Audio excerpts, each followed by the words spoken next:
En vista que estamos en tiempos de elecciones en el Perú, los periodistas suelen hacer libros porque definitivamente un buen periodista logra obtener mucha información, sobre todo de políticos. Y en tiempos de campaña electoral es negocio redondo votar un libro polémico con todas las cochinadas de un candidato, nada menos que a la presidencia de la República. Yo creo que este libro es una advertencia muy importante al momento de votar. Felizmente que este sujeto, César Acuña, es un tipo impresentable, según el libro, y tan pobre que lo único que tiene es plata. Está en el grupo de los enanos en las encuestas y de los que no van a pasar la valla electoral. Ojalá. El autor dice que este no es un perfil oficial ni una biografía autorizada, es la exposición de un proceder, de una conducta, y termina con una frase lapidaria que dice: si César Acuña no fuera rico, estaría muy probablemente preso. Así que vamos a ello.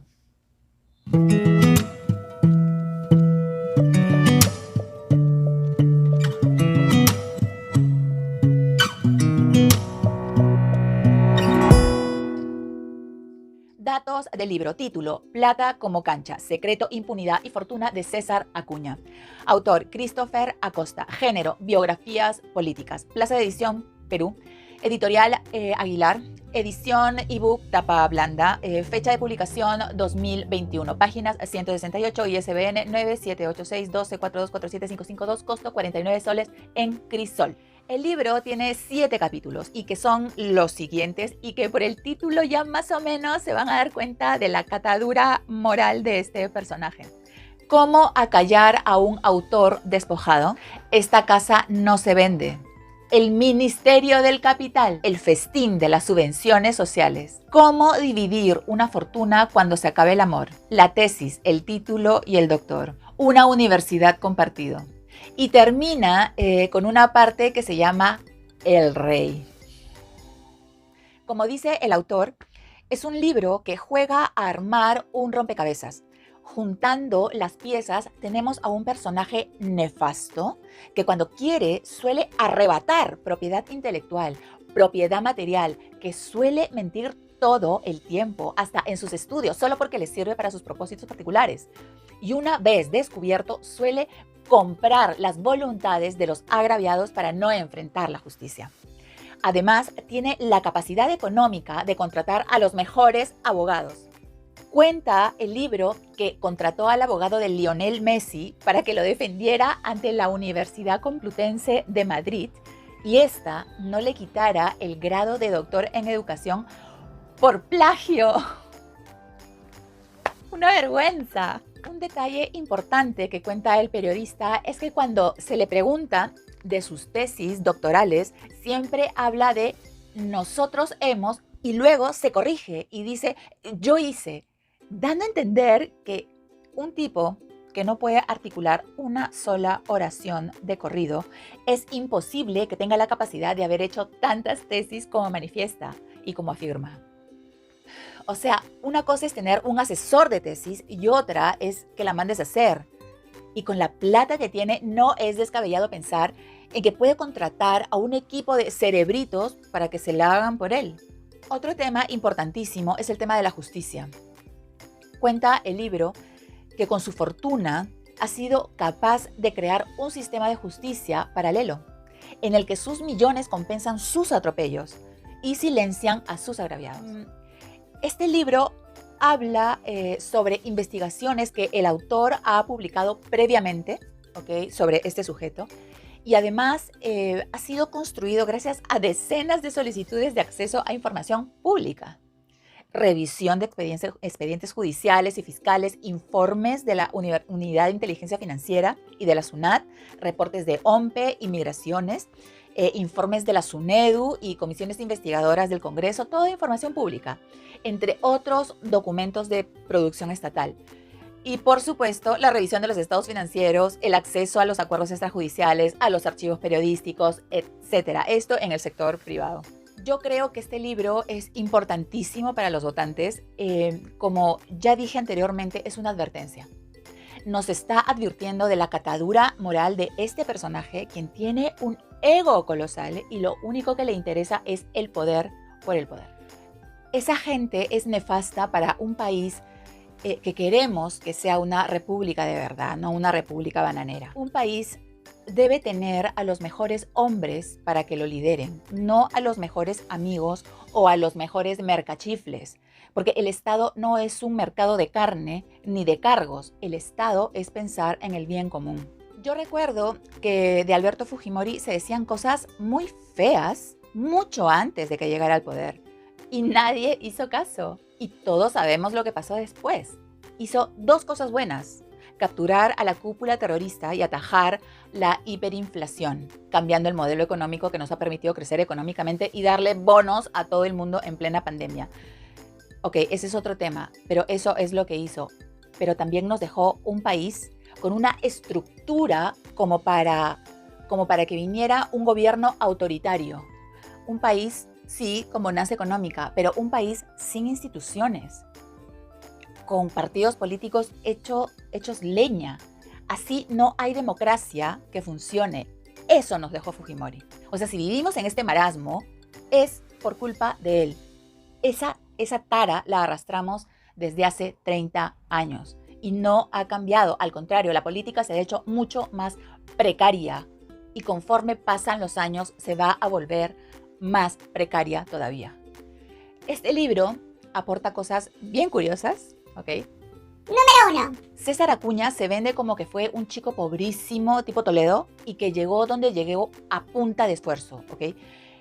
Eso lo desmiente su hermano Virgilio, quien dice que nacieron en una casa propia, con un ambiente limpio, agua abundante, alimentos sanos y una familia bien formada.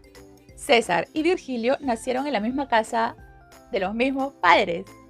O sea, es la victimización para ganar la empatía y la admiración. La mentira como bandera.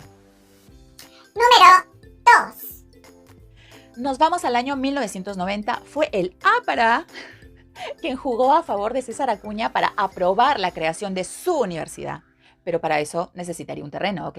Entonces fue el APRA, con la venia del CEN y de Jorge del Castillo, quien vendió el terreno Víctor Larco en Trujillo, cuyo dueño había sido Víctor Raúl Haya de la Torre, para que César Acuña tuviera su universidad, dado que el APRA tenía un apuro económico acá en Lima.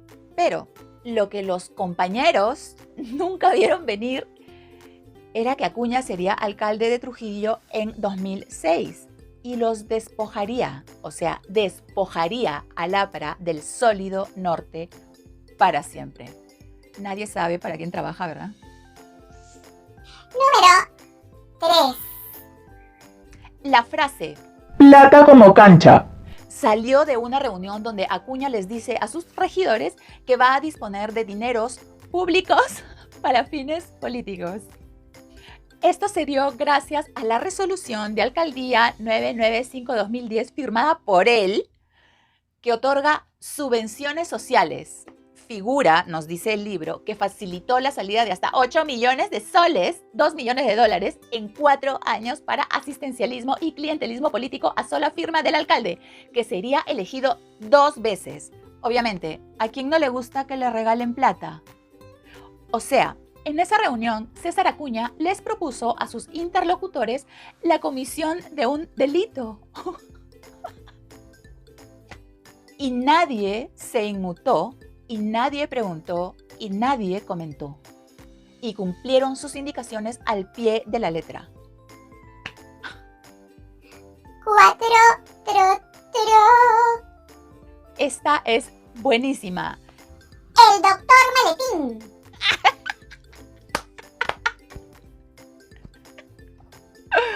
Un tipo que solía salir en su auxilio judicial en varias oportunidades. Se trata de Luis Valdés, el que arreglaba los asuntos con los jueces cargando el maletín con dinero para sus contactos en las salas judiciales y que su jefe y allegados pudieran salir libres de polvo y paja de la justicia, y que fue el vicepresidente del Congreso de la República en el año 2020 y que sigue siendo congresista hasta el día de hoy.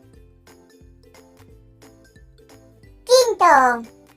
César Acuña está denunciando al autor de este libro por robo de propiedad intelectual, porque dice que la frase "plata como cancha" la dijo él Cuando le pidió a su gente cometer un delito con fondos públicos.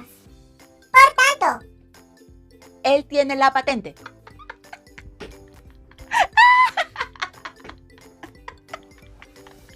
¿Pueden creer? Y para terminar, las frases de antología por el plagio. en la tapa del referido libro no dice que yo sea el autor, solo dice mi nombre. Al inaugurar la universidad. Al fundar la universidad, hoy estoy celebrando la fundación de la universidad. Por la plata que la universidad le pasaba a su partido político. Las transferencias no eran gastos de campaña, eran para crear imagen de persona.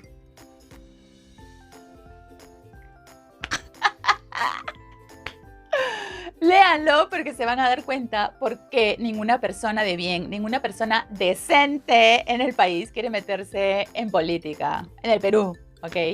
Este es un pequeño ejemplo de la decadencia de la política peruana, la que está atravesando por un ciclo de, no sé, de podredumbre. Lo peor de todo es que nada hace pensar que la cosa va a mejorar. Tranquilos, el próximo congreso va a ser peor. Y el horizonte es de terror, con un presidente muy débil, sin mayoría en el congreso, con un congreso populista, probablemente de izquierda. No sé a dónde nos vaya a llevar todo esto. Lo único que sé es que un gobierno autoritario nos dejó en este marasmo. Probablemente sea un gobierno autoritario el que nos saque del mismo. No lo sé. Así que léanlo. Disfrútenlo, está muy interesante, muy divertido y hasta una nueva reseña. ¡Chao!